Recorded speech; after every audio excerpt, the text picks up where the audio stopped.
ముందు వెనకాల గొప్ప సమస్య ఉందండి. తీర్చుకోలేని సమస్య, మనుషుల వల్ల కాని సమస్య. సముద్రాన్ని దాటలేరు ఎవరు, ఫరో చేతిలో తప్పించుకోలేరు. ఒకవేళ మీ జీవితం అలాగుందా?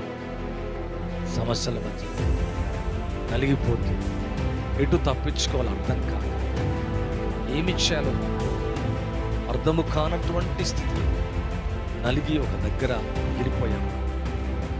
అందులో కూడా దేవుడు అద్భుతము చేయగలిగాయి. నీళ్లు రక్తంగా మారటం,